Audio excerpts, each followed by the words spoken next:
Badan Pusat Statistik telah merilis data terkait dengan neraca perdagangan dan secara ciamik Indonesia mengalami surplus di mana artinya ini nilai ekspor lebih tinggi jika dibandingkan dengan nilai impor di Indonesia.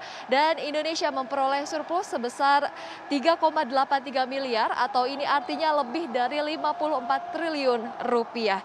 Nilai ekspor Indonesia ini pada bulan Februari naik sebesar 6,73%, di mana mencapai 693 triliun rupiah. Sedangkan untuk nilai impor di Indonesia pada bulan Februari ini turun sebesar 8,64% dibandingkan dengan bulan Januari tahun 2022, yakni berada di angka 238 triliun rupiah. Naiknya nilai ekspor di Indonesia ini disebabkan oleh melonjaknya harga komoditas di Indonesia yang pada akhirnya menjadi penopang nilai ekspor di Indonesia.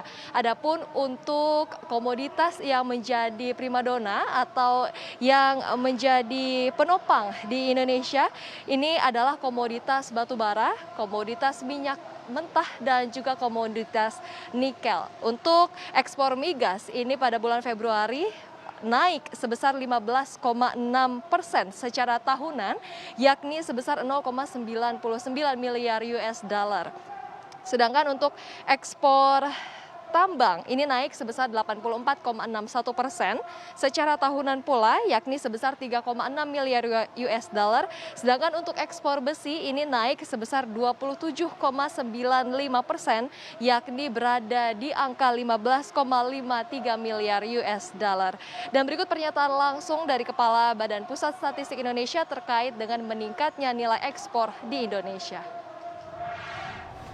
Bulan Februari ini, berdasarkan data ekspor impor kita tadi, ini mengalami surplus sebesar 3,83 miliar US dollar. Ya.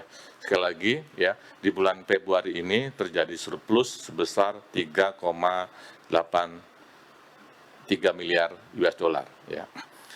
Kalau kita lihat tren surplus ini terjadi 22 bulan terakhir ini secara beruntun Indonesia mengalami surplus perdagangan. Sekali lagi, harapan kita semua, semoga tren surplus ini terus terjaga di masa-masa berikutnya, ya, sehingga pemulihan ekonomi Indonesia bisa berlangsung lebih cepat, gitu ya. Ya pemirsa, dapat kami informasikan pula bahwa harga batu bara di Indonesia ini melonjak sebesar 299%, yakni berada di angka $361 Amerika Serikat per tonnya. Sedangkan untuk harga minyak ini untuk crude oil naik sebesar 50% secara tahunan ke level 97 US dollar, sedangkan untuk Brent ini naik sebanyak 6,2%. Untuk harga nikel ini turun sedikit saja sebesar 0,03%, berada di angka atau ke level 48.000 US dollar. Sedangkan untuk kinerja emiten minerba dan juga migas ini tentunya berdampak dari naiknya nilai ekspor Indonesia. Sebagai contoh ini dari PT Adaro Energi Batubara pada tahun 2021 mencatatkan laba bersih senilai 420,90 US dollar atau 6,1 triliun rupiah. Untuk Medco Energi pada kuartal ketiga di tahun 2021 mencatatkan laba senilai 56 juta US dollar atau sekitar 804 miliar rupiah.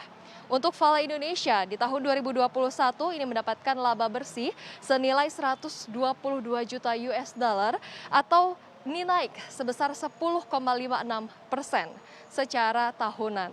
Dan tren harga saham emiten minerba dan juga migas tentunya mengalami juga kenaikan. Harga saham Adro ini naik sebanyak 100% dalam 6 bulan menjadi Rp2.700 per sahamnya. Sedangkan untuk Medco ini naik sebesar 12,53% selama 6 bulan dengan harga saham sebesar Rp555. Sedangkan untuk Inco ini naik sebesar 11,44% selama 6 bulan dengan harga saham sebesar Rp5.600.